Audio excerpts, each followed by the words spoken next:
Hey everyone, do you know what day it is?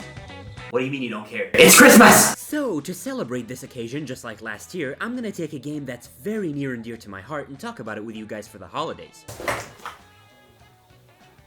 Candace Canham Edit, my favorite game. Ladies and gentlemen, Merry Christmas. Let me take you back 14 years ago when on this silver PlayStation 2 Slim right here, for the first time, I popped in a game known as Bully, and immediately fell in love with everything about it. Of course, the first game I ever actually played was GTA San Andreas, but even as a 6-year-old, I understood Bully was made by the same company as GTA, and that it was, to my own and many other children's brains at the time, Grand Theft Auto without guns and in school. I truly played the living crap out of this game and squeezed out every last bit of content in it on the original PS2 release back in those years. The music always rang in my head as I played through those weirdly in and out of character manner, linear areas and overall level design for Rockstar's huge open world standards. And I loved every minute of it. However, for the sake of this video, the version of the game we'll talk about won't be the original PS2 release or the European Candace Canham Edit release of the game that I own.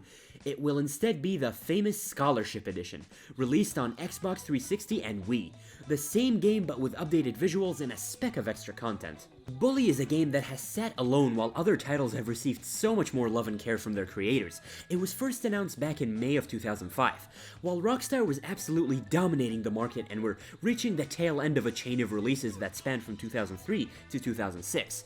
In these few short years, Rockstar put out the likes of Manhunt, Red Dead Revolver, GTA San Andreas, Midnight Club 3, The Warriors, GTA Liberty City Stories, and of course most importantly, Rockstar Games presents Table Tennis. And at the end of this parade came the legendary Bully, and to this day it is probably Rockstar's most unique game, which is weird to say after I just told you about how the studio that makes games about street gangs and crimes made a game about table tennis. But you get the point. It is insane to think Rockstar was even able to get away with a game like Bully, where you play a 15-year-old kid in a school where you're free to beat up and harass other kids. Not that, of course, it didn't come with any controversy, as Rockstar is used to. And to think the game was supposed to be far more gritty and dark before release, but the overall tone shifted long into the development process to be more lighthearted. The overall visuals and character design seemed to be a lot more edgy in a weird sort of cartoonish way. Although the tone of the game was changed to be more lighthearted, there's still sprouts of weird, edgy, and sometimes downright sinister things to find in Bully, for a game taking place in high school. I'll get into the really dark aspects of the game both pre and post launch later on the video. Bully had an expected release of October 2005, but was moved a whole year. Finally, it was on October 17th, 2006 when Bully officially released on PlayStation 2.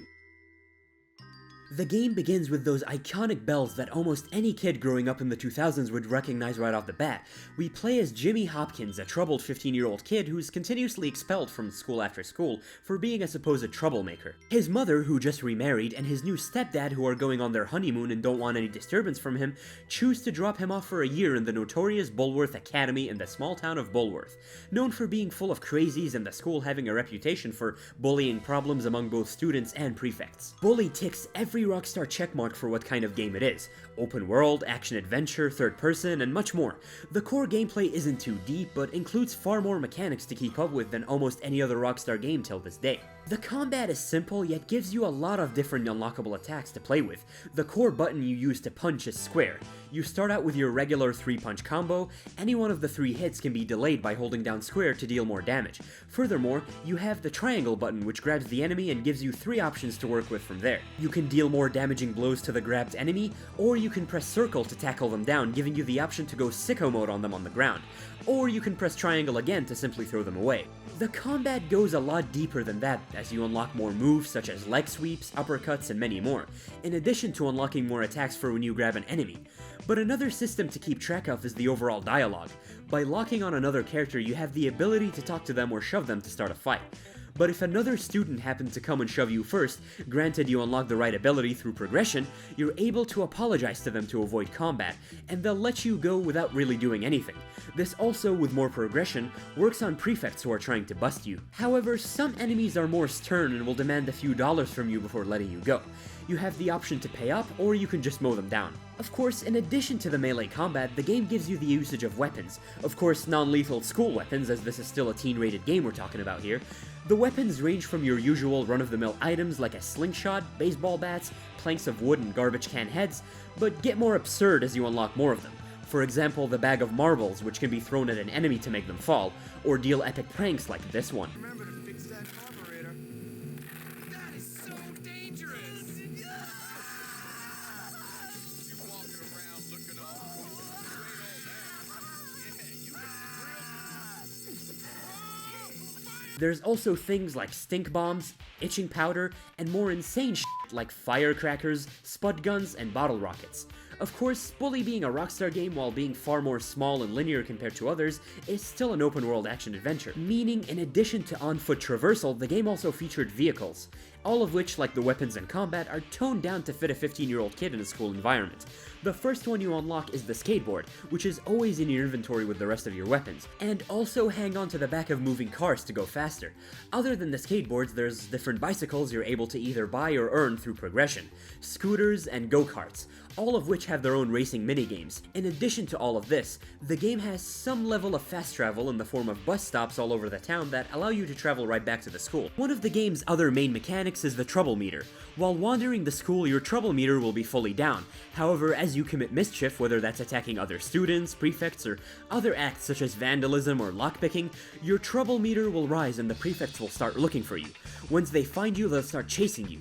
If they bust you, you'll have your weapons taken away at the start of the game. Later on, as you progress, if you get busted more and more, you get put into detention where you're forced to mow the lawn at Bulworth Academy. And a big part of the trouble meter and breaking school rules is a mechanic that I find more than a lot of other mechanics separates this game from Rockstar's catalog and makes the statement, Bully is GTA in school, kind of inaccurate. And that's of course the Curfew Mechanic. The game, as expected, has a full day and night cycle. During daytime you have two classes that you have to attend, the first one at 9 AM and the second one at 1 PM.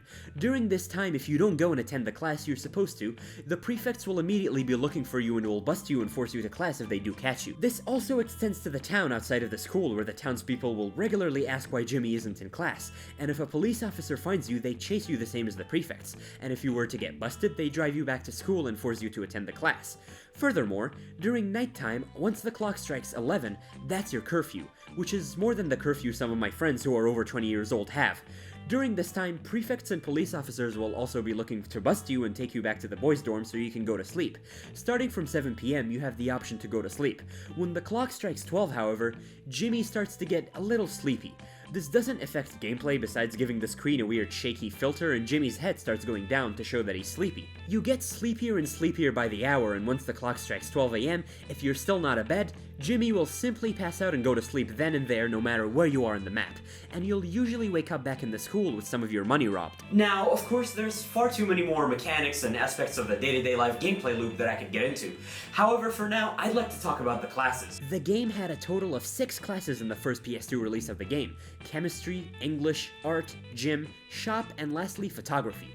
However, in the scholarship edition of the game I'm talking about, 4 new classes are added: biology, music, geography, and math. Each subject is its own sort of minigame and has a total of 5 classes you need to attend in order to attain completion.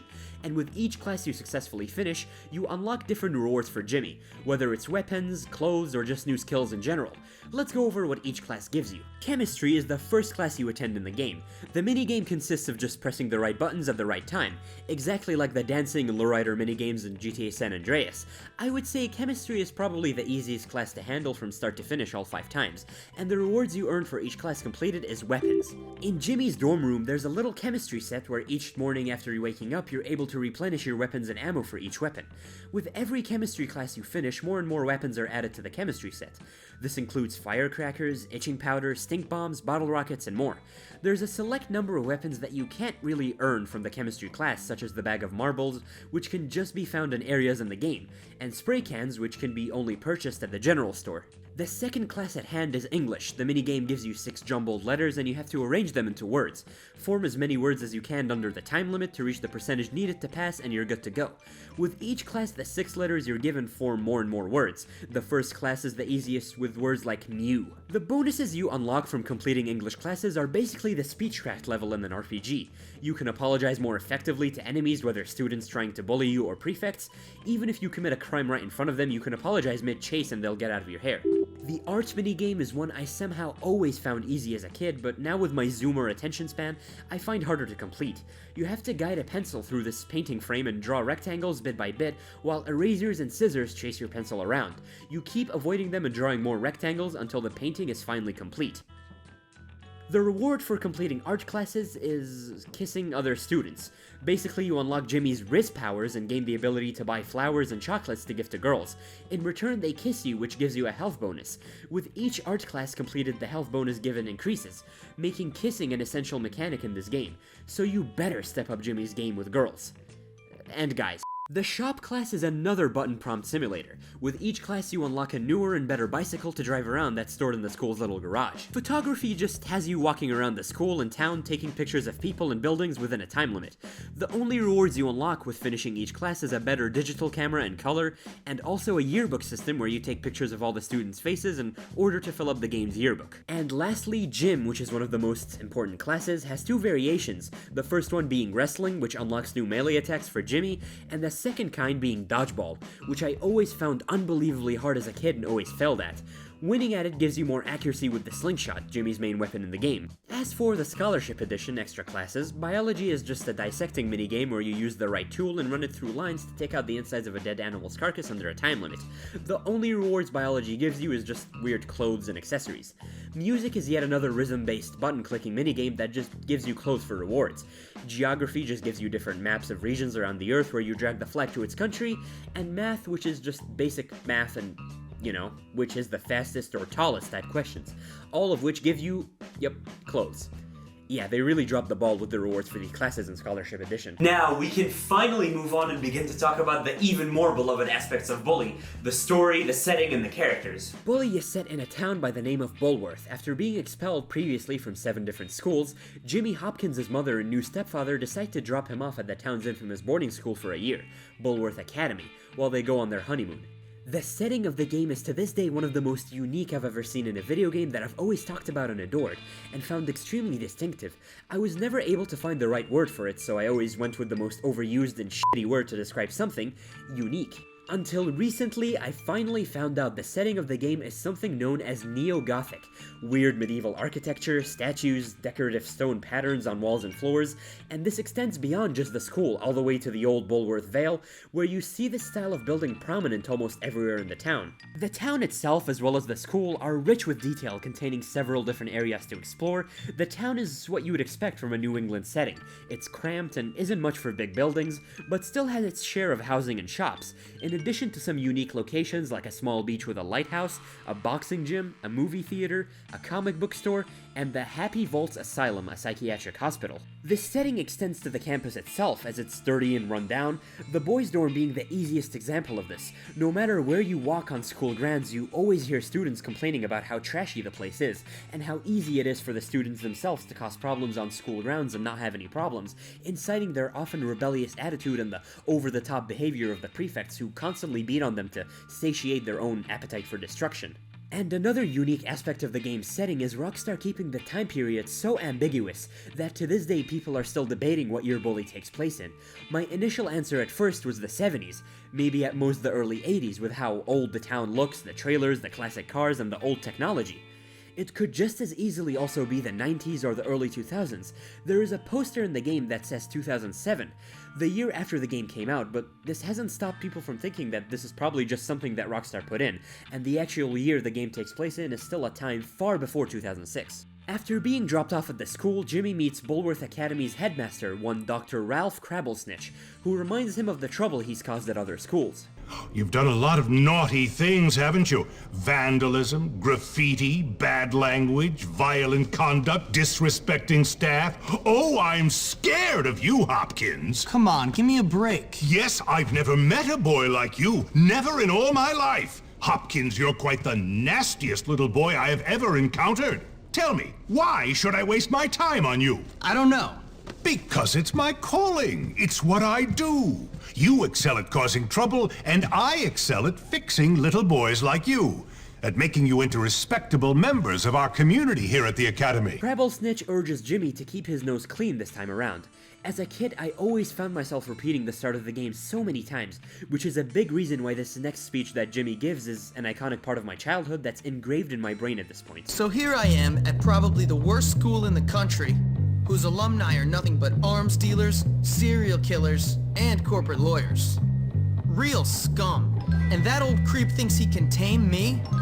We shall see, my friend. I only give people what they have coming to them. Chapter 1, Making New Friends and Enemies. Jimmy then meets and befriends a student by the name of Gary Smith, who lets him know that this is the worst school around and that he'll need friends in order to survive it. He also meets the original character who invented the femboy. Ladies and gentlemen, I give you Femboy, the girliest boy in school. Jimmy now has two friends in Bulworth, Gary and Pete Kowalski. He joins Gary inside the school, who shows him around doing regular everyday Bulworth activities such as stealing from lockers, hiding from prefects inside trash cans, and getting chocolates for a girl. Gary then shows Jimmy to the cafeteria, and this is where we're introduced to the various cliques of the school and their personalities, characteristics, and turfs. First is the nerds, who are the most bullied clique and are the lowest in the Bulworth hierarchy.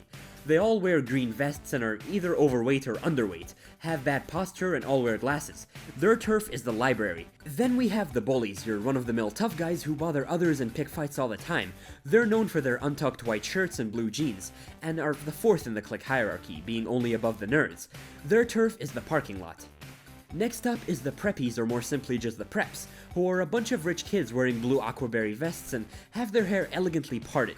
They're the third in the clique hierarchy and are generally condescending and see themselves as superior due to their higher class and wealth, and speak in pretentious English accents.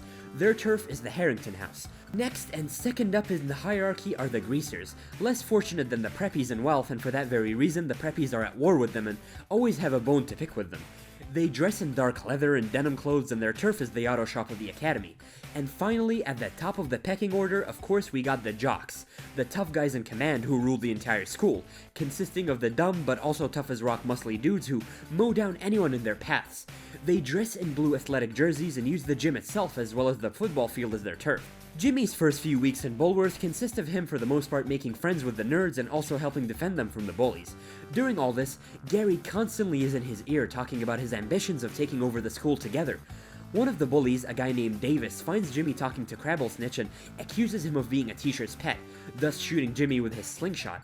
Jimmy gives chase and ends up knocking out a number of the bullies, including Davis. Jimmy then takes his slingshot and it becomes one of his main weapons. Gary takes him to the football field where he has Jimmy sit atop a tree hidden, while he picks off the jocks during a lap in gym class, prompting the gym teacher, Mr. Burton, to call them lazy dumbasses.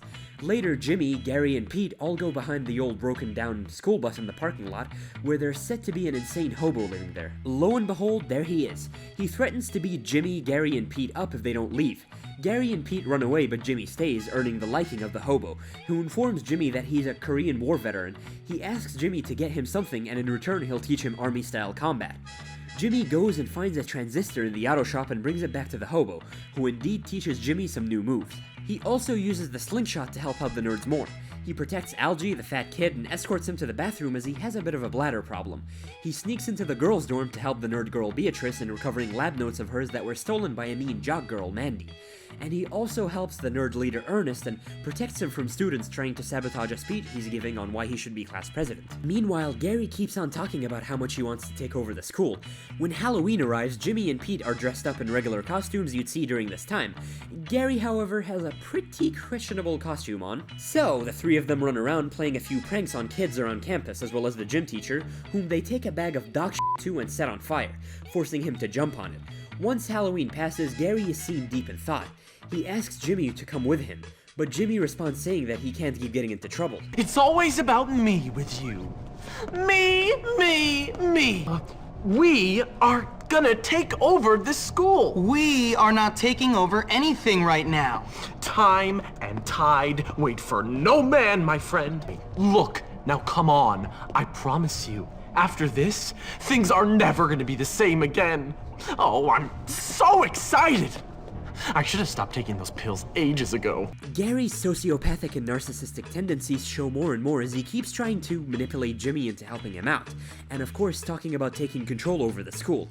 He convinces Jimmy to come with him to the school's basement, where there he leads him into a place known as the Hole, a concrete fighting pit in the school's sewers. Gary effectively betrays Jimmy and pins everyone in the school against him, starting with the bullies. He puts Jimmy into a fight against the bullies' leader, a big guy by the name of Russell Northrop. This is the first boss fight in the game. For the most part, it's nothing different than the rest of the game's combat. You just keep attacking and damaging Russell with the same usual punches and button mashing.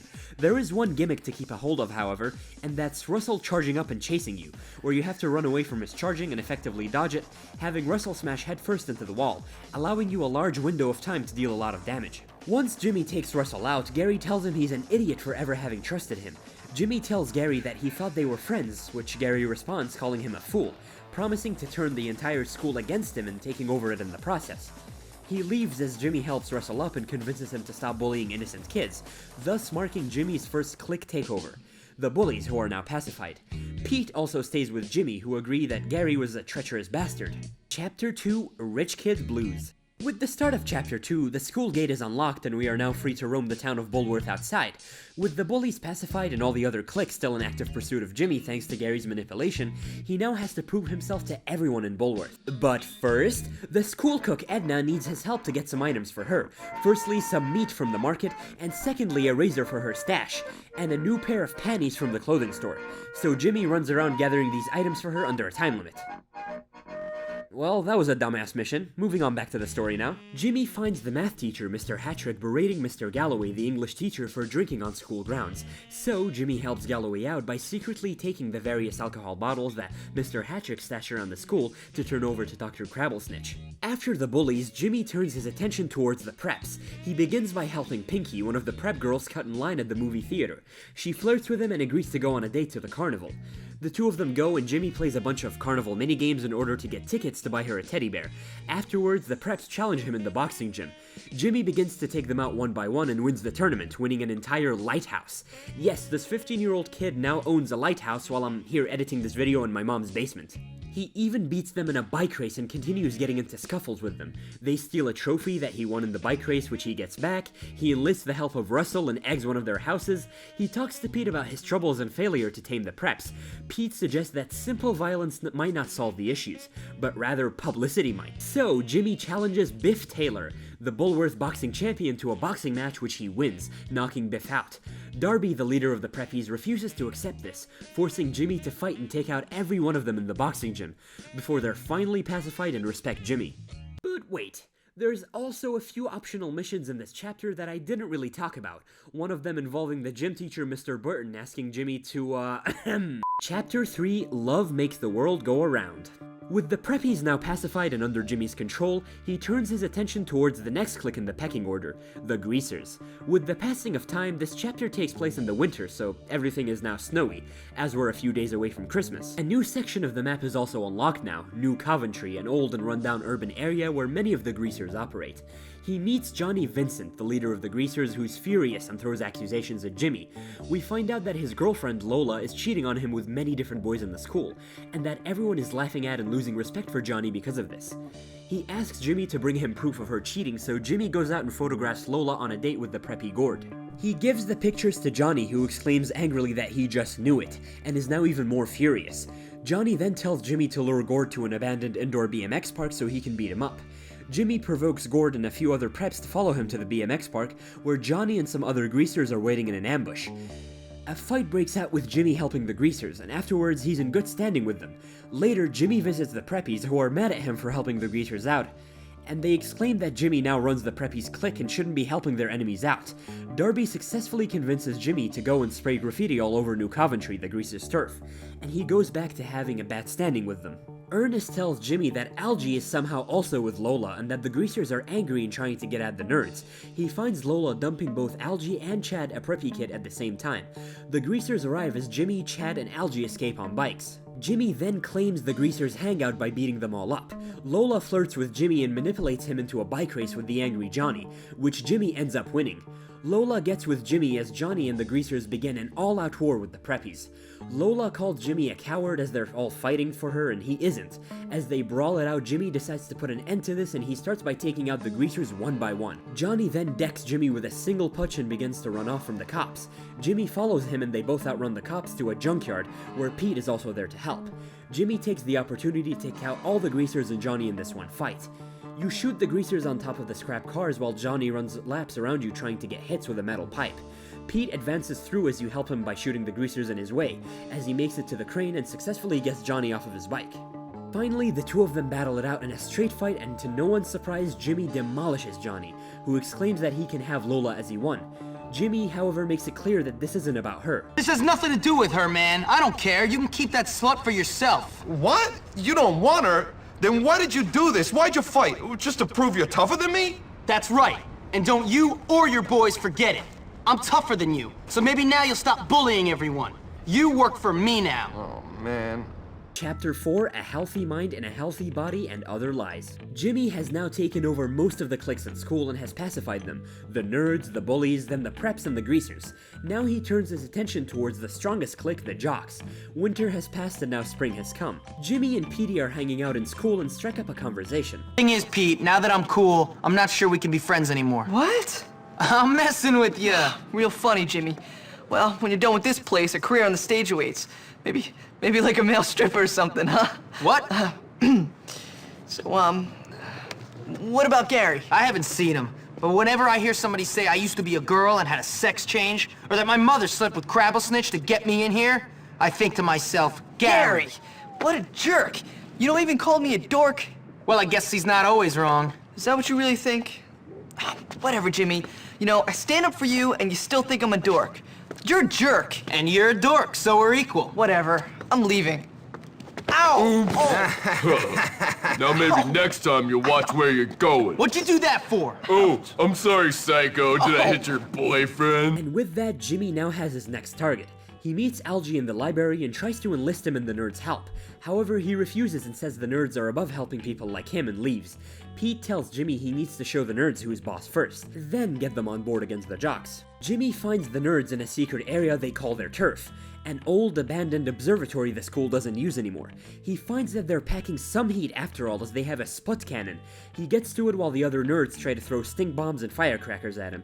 He uses the spud gun to break down the observatory door, meeting Ernest, who tells Jimmy that he doesn't want to be friends and that he would quote-unquote be treated like dog muck on shoes.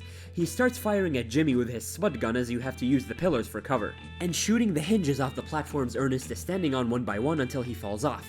Jimmy helps him up, telling him that they're friends and share a common goal of teaching the jocks a lesson. Jimmy now finally has taken over the nerds and unlocked the spud gun. We later find out that Mr. Hattrick, the math teacher, has manipulated Mr. Galloway into admitting himself into the asylum. Miss Phillips, who fancies Galloway, asks Jimmy to help him out of there. This is where we reach the asylum, and it is a creepy area. Firstly, there's a path from the school that leads directly into the asylum. That tells you a lot about Bulworth Academy, doesn't it? This is where the game features one of its few stealth sections. You avoid the guards and enter the asylum, where you can hear the patients screaming.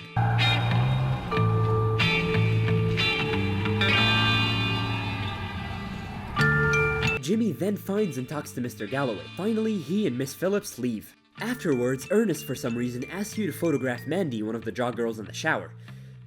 Yeah, I don't know. If it helps with the fight against the jocks, I guess. Jimmy then finds Mandy sad that there's posters of the inappropriate pictures of her all over town, and he helps her out by tagging them all, playing both sides. Finally, the nerds enlist Jimmy's help with a last plan to take over the jocks and show them who rules all. He learns that there's a big game coming, so during practice, he attacks the jocks practicing for it, aiming for the mascot to take his outfit. Finally, Jimmy successfully knocks the kid under the mascot costume out, and wears it for himself. And with that, the big game and the final plan are ready. Or Operation Trojan Horse, as Ernest calls it. Jimmy starts to learn the cow dance for the game, being forced to do it whenever he's spotted around the school to prove that he is the real mascot. He starts to pull a few pranks set up by the nerds one by one on the jocks, starting with putting glue on the seats and then pissing in their water barrel. He throws marbles onto the football field, making all the jocks fall on their asses, then writes "Jocks play with their balls" on the scoreboard. Finally, he reveals himself to be Jimmy and not the actual mascot. On the football field, he fights off the jocks one by one, taking them out until finally their leader, Ted, is down as well. He proclaims himself king of the school now, as he's beaten and taking over every single clique. Chapter 5, The Fall and Rise of Jimmy Hopkins, aged 15. Jimmy is now well beloved by all the cliques who look up to him. They convince him that he needs to pull an epic prank as Darby encourages him to go and graffiti Town Hall itself. Jimmy goes and does just that, tagging the word "bull worthless" on it. However, when he returns, all hell has frozen over. All the cliques, the nerds, the jocks, preps, greasers, and bullies, and even the non-clique students have all turned against Jimmy and each other, fighting and causing mayhem all over the school. As more strange things are happening, such as the library being full of rats, the gym being on fire, Johnny of the Greasers has disappeared and is nowhere to be found, and someone had broken into the prep's boxing gym and stole all their trophies. Mr. Burton, the gym teacher, stands there and blames Jimmy, thinking he set the gym on fire. Meanwhile, everyone is cowering, their students stuck inside. Jimmy runs inside and extinguishes the flames, helping students out. He also helps the nerds with the rodent problem in the library. However, in the middle of all the mayhem going around the school, he somehow finds the time to go and help Mr. Galloway out, photographing Mr. Hattrick selling test answers to students. He shows the pictures to Crabblesnitch and successfully gets Hattrick fired. lmao. Afterwards, Jimmy heads to New Coventry to try and find out where Johnny's disappeared. He goes to the asylum and finds out the dropouts, also known as the townies, set up and landed him there. Jimmy finds out all the problems at school were also their doing, and helps Johnny out. Jimmy then meets a girl by the name of Zoe who tells him that she was at Bulworth once but was kicked out. Jimmy asks why and she responds that Mr. Burton is a creep. Jimmy agrees and they set up a plan to give him a bad time. He and Zoe smash up all the portable toilets in the area where he jogs so they can make sure he uses this exact one. When he inevitably gets inside of it, Zoe uses bolt cutters to get the toilet off the ground. Jimmy then uses the lawnmower to run the toilet down the hill. Afterwards, Jimmy leaves to get the prep's trophies back for them, suspecting the greasers. However, they say it wasn't them. Turns out again it's the townies. He photographs them burning the trophies, however the preps still blame Jimmy and call him an idiot. After everything, it turns out that Gary was the mastermind pulling all the strings behind the scenes and manipulating everyone. Crabblesnitch calls Jimmy to his office and gives him some bad news. Well, you'll have to pursue your comedic talents elsewhere, boy. Bulworth is not for you. I'm not the one who's funny. You know what's funny? You. You're a joke, you old creep. You and your stuck-up, lame-ass school with its bullies and sex-pest teachers. This place is a dump, and you're a big-nosed freak. This school rewards losers and bullies. I just stand up to them. You painted obscene graffiti on the town hall, boy. I have it on good authority it was you. Oh yeah? Then who squealed? Tell me that. A commendable pupil did feel the need to tell me you were responsible for this outrage. Gary Smith! Look, I may have painted a few jokes on the town hall, but that kid likes to torture people. Gary Smith is the next head of this school. He's responsible, courteous, and not afraid of being an unpopular leader. You are blind, old man, blind! And you are leaving. I tried to contact your mother, but she's still off on a cruise. Until I hear from her, I will have to let you stay here in your room. But you may not wear the school uniform or attend classes. Gotta be kidding You are me. leaving the academy to attend to your education elsewhere. Now get out! Whatever, man. So now Jimmy needs to prove that Gary is the one behind all of this. He now fights one final clique to pacify them and enlist their help, the townies. He asks Russell to help him out as they ride to the townies' hangout, a power plant. Russell drives into explosive barrels to open the gate. And he somehow survives all that. Yeah, I don't know. He begins to fight the townies one by one to reach the leader, a guy by the name of Edgar. Zoe helps Jimmy get to him as they tackle controls and electricity. Finally, he gets into the chem plant and chases Edgar through it. Edgar is one of the final boss fights in the game as he tries to attack you with a huge metal pipe. The arena is surrounded by burning acid as the two of them fight. Once you successfully defeat Edgar, Jimmy talks to him. Now, what made you think it was a good idea in the first place? Aw, man. I hate that school. My parents couldn't afford to send me there, and now I'm stuck in this dump of a town. Gary said we'd make them all pay. Wait a second. Gary? That backstabbing, two-faced sociopath put you up to this? I bet he said the two of you would take over the school or some crap. Hey, how'd you know? Because he told me the same garbage. Didn't do me any good either. Come on. You're gonna help me make him pay for his lies. As Jimmy goes back to meet with Zoe, she informs him all hell has broken loose back at the school. It's an all-out war with all the cliques fighting each other. He finds Russell and Edgar and rides back to the school to settle this once and for all. Jimmy and Russell begin to fight against all of the cliques and their leaders one final time to teach them a lesson. all of them talking about how Gary has a great plan and is the future of the school. Jimmy and Russell go through the greasers, the preps, the jocks, the nerds, and then finally meet Edgar in the school, who's taken out all of the bullies. The prefects try to bust Jimmy, however, Russell has other plans. No! Get off my little body!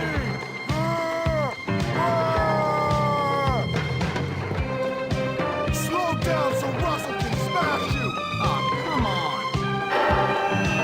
Your attention, please. Jimmy is complete human trash. Gary, you little bitch! Come out! James, I've been waiting. Let the games begin.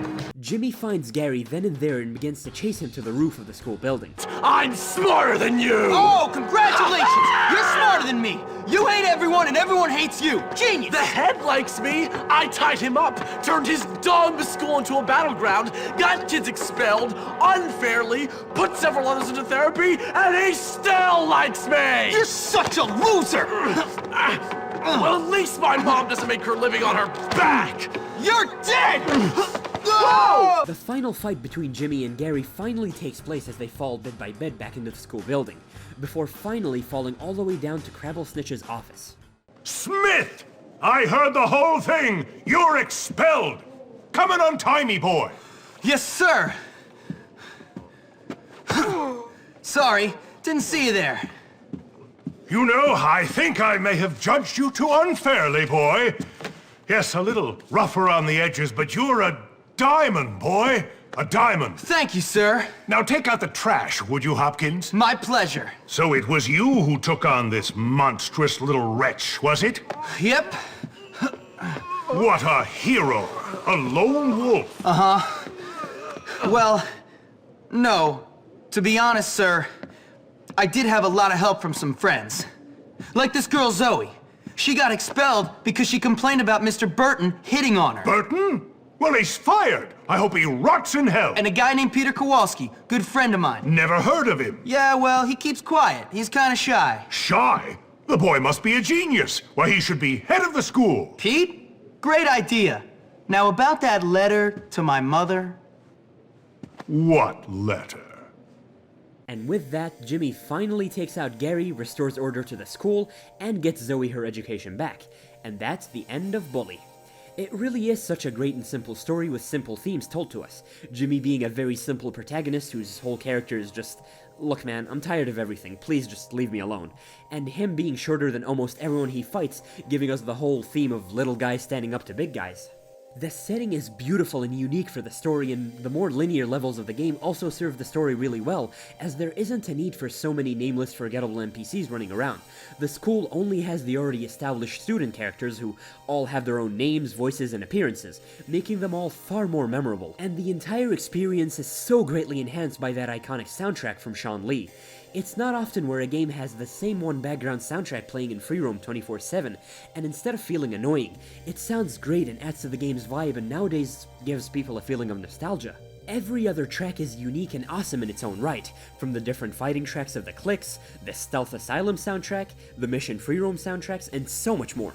Sean Lee created an absolutely iconic sound that many musicians since Bully have tried to emulate for their own sound. The game has since sold 1.5 million copies on PlayStation 2 alone, and millions more across PC, Xbox 360, PS3, Wii, and even Android and iOS. Rockstar continued their reign of dominance even after its release, with GTA Vice City Stories coming out the same month in 2006, followed by Manhunt 2 in 2007, GTA 4 in 2008 with 2 expansions in 2009 along with GTA Chinatown Wars, Red Dead Redemption in 2010, LA Noire in 2011, Max Payne 3 in 2012, and finally GTA 5 in 2013. Now, before we call it quits, there is of course 2 more subjects that I want to talk about concerning Bully. The first being the dark and kinda sinister side of the game. There's a lot of strange and creepy theories surrounding the game, some of which are even true. Like in the fight between Jimmy and Edgar in the chemical plant, were you to lose that boss fight, the game would play an animation of Jimmy burning in the acid in the mission failed screen, while Edgar laughs. This is proven by some unused voice lines found in the game files. Here's a recreation of what that could have looked like by Deadpool XYZ. Nothing like a chemical peel for your skin, huh, Jimmy?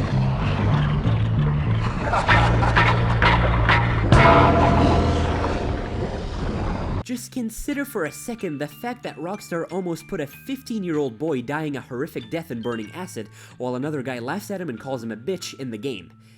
Yeah, dark. There's another theory that the true ending of Bully is both Jimmy and Gary dying after suffering the fall into Crabblesnitch's office, the rest of it being purely metaphorical, showing Jimmy as a hero. The reasoning behind this is how everyone, surprisingly and conveniently shows up right at the school entrance to greet and applaud Jimmy. But, I don't know, this theory doesn't really seem to have any meat to it. There's also a far creepier theory that there's a serial killer on school grounds, and it may be the janitor. There appears to be a student's head in the biology classroom, which is definitely creepy, but I don't know about the whole serial killer thing, to be honest. There's also the entire asylum area and the fact that you can hear the patients screaming. And just far more. The freak show, the attic in the girls' dorm, the overall cold emptiness and vibe of the town at night. Bully is just a weirdly creepy game that has nothing to do with horror. Now, for the last thing I want to discuss concerning Bully in this video, let's talk about how many times Bully 2 was cancelled. Now, with the success and cult following of Bully, it's no wonder many fans have been asking for a sequel since 2006. What if I told you Bully 2 was cancelled literally at least 2 times that we know of? The first time between 2008 and 2009, and the second time between 2010 and 2013. Rockstar New England, the studio that developed the scholarship edition of the game, had the green light from Rockstar higher-ups to begin pre-production for Bully 2 around 2008 or so, after the release of Scholarship Edition. They had a vision for the game and were developing it as an open-world action adventure with a world 2 to 3 times the size of the first. Around 2009, Rockstar New England developed a playable slice of the game that they presented to the team. Former developers said this prototype was around 6 to 8 hours long and was about 2 to 3 years away from completion. However, around June 2009, for whatever reason, Rockstar had laid off about 10% of Rockstar New England's employees. Furthermore, in 2010, they started pulling more and more of their developers to work on other games, presumably Undead Nightmare and possibly LA Noire and Max Payne 3. Development of Bully 2 was basically cancelled right then and there. It was found out later that around May of 2010, shortly after the release of Red Dead Redemption, production on the game began once again, and yet another playable slice of the game was made, before the project was once again cancelled before the end of 2013 as it, quote, didn't get much traction from the studio. Whatever that means. There was some concept art rumored to be from the development of the sequel leaked around 2017, but that's literally all we have since then.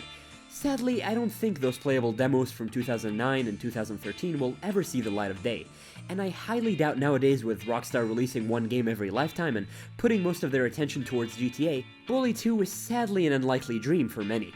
With GTA 6 slated to come out in 2025, I've seen many people hope and cope for a Bully 2 after it, but sadly, much as the next person would love that, I don't think it's ever happening. However, we can't lose our Christmas spirit just yet. We have to continue hoping and coping, and who knows, maybe Rockstar will listen if we continue to push hard enough. Oh my god.